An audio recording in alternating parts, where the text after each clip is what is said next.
Hey guys, welcome back to the Mandala Traveler. This week I want to do something a little bit different. We're taking a break from going over city itineraries and different adventures, and I want to talk to you about how to plan your perfect vacation.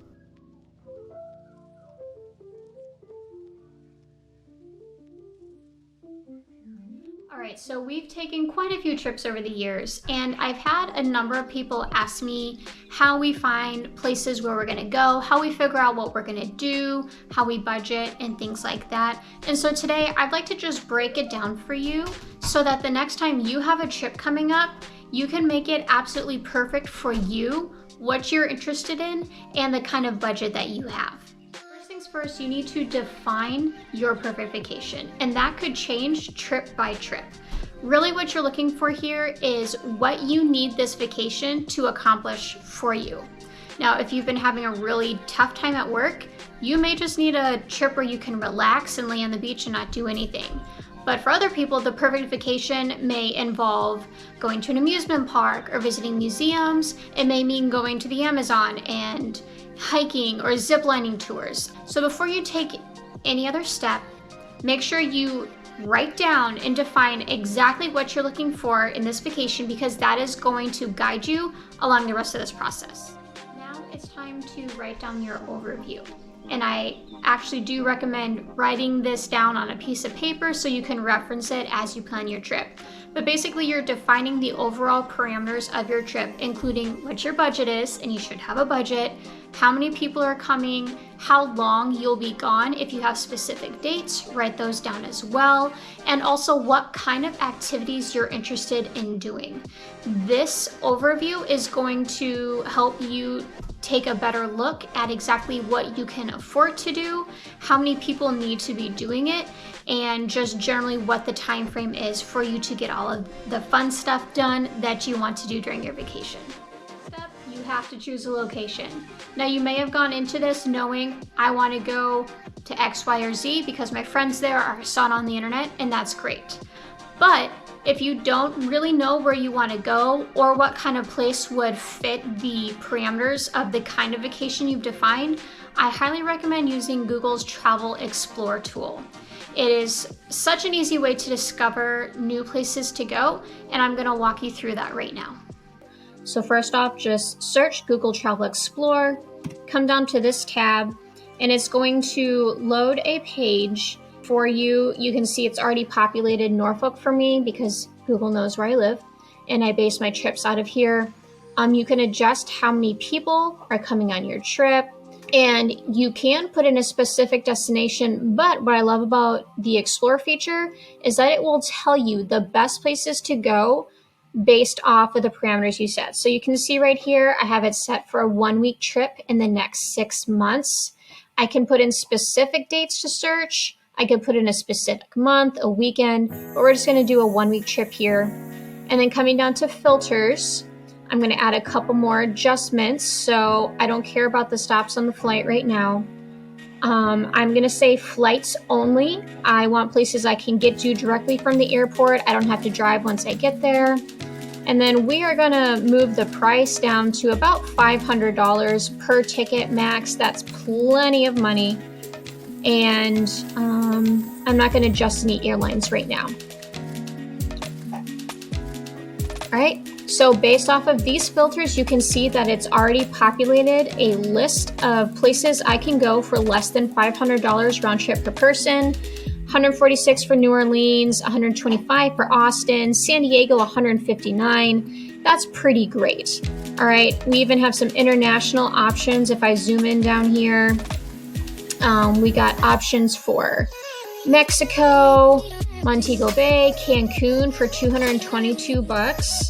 All right, so if I click on that, it shows me when the best flight prices are. So that's when I could fly for $222. And then an overview of the things I can see and do there. So right at a glance, I can see some different things that I may enjoy. If I want more information, I can click the view things to do, and it'll pull up a whole list of the most popular activities in the area. And then down here, it'll show me where the price range falls and what airline has those best flights. So Spirit isn't my favorite, but for $222 might be worth it.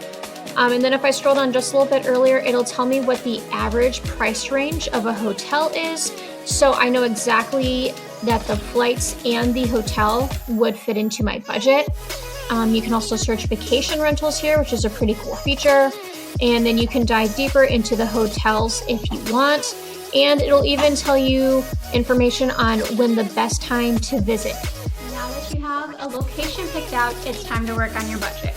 And I know this may not be a fun part for pretty much anyone, but it's really important that you do go into this with a budget.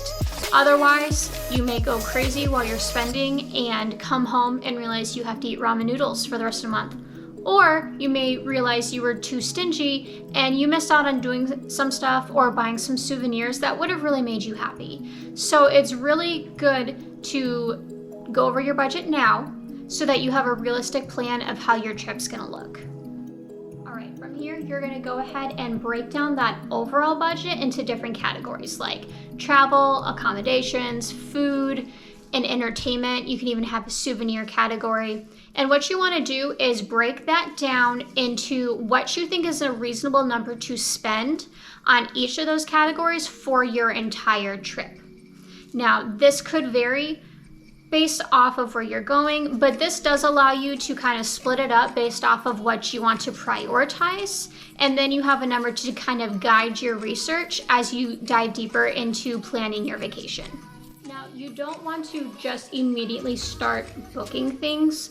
I always recommend that you take those estimates that you wrote down and look for your ideal hotel, flights, maybe some of those top tier activities, and write down those numbers next to your estimate, but don't book anything yet because you may need to adjust this as you go based off of what's more expensive and what's cheaper. So maybe you set aside $200 a night for a hotel and you found a deal to get a really great one for only $160. But you also had $100 down per day for a rental car, but found out it's gonna cost like $140. You can make those adjustments without feeling guilty, but it's always good to know that you can make that adjustment before you're committed to it by hitting pay now. Let's talk about building your itinerary. Now, for some people, I know an itinerary is way too restricting and you just hate the thought of a piece of paper telling you when to be someplace. For others, it is a roadmap and you absolutely love it because you can have all your planning done ahead of time and know everything's taken care of. Either way, I always recommend an itinerary when you're going on a vacation, unless the only thing you want to do is like lay on the beach or not leave your Airbnb. Because if you leave anything to last minute, there's always the chance that you're going to miss out, or you're just gonna end up being really unmotivated once you get there and come back regretting the fact that you didn't do anything. So I do always recommend that you put together an itinerary. It doesn't have to be hard. You can even have days that say, I'm not doing anything today. And then on either end of that, you have one activity planned. But either way, I have found it's very smart to plan this ahead of time just to know you have all your bases covered and you don't miss out on anything you would really enjoy. All right, so how do you go about building the itinerary? I recommend you start doing some research into the types of things that are available to do in that area. And first of all, compare them to the activities you wrote down in your overview. Those are the ones you know you wanted to do, so prioritize them. And while you're researching, you may find some other fun things to do along the way. So as you find things that are interesting, I usually copy the links into a Word document or just leave the tabs open. And from there, you can compare each of those activities to A, your budget, and B, compare the times to each other so you can figure out which ones would be conflicting, which ones need to be on separate days, and know which ones you need to cut out because they don't fit into the budget you've set aside for activities. We are almost done. We're in the home stretch here. So now you have your vacation planned. You know what you're gonna do, where you're going, when you're gonna be there. So what's left besides packing? Preparing. All right, now if you're doing like a basic beach vacation that you've done 100 times before, you know what you need. But especially if you're going to someplace brand new or even a new country, you really need to do some extra research to make sure you have all the knowledge and materials you'll need for a fun trip.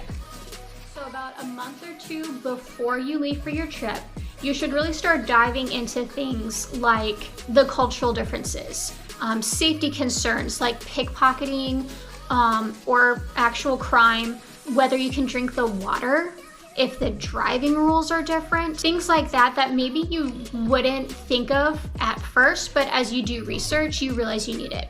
So read some articles from people that have been to that location before and really make a point to make sure that you have everything you need, because just one of those important things could absolutely ruin your vacation once you're there. So the only thing left to do is pack. But again, this could make or break your vacation. So I recommend using a checklist.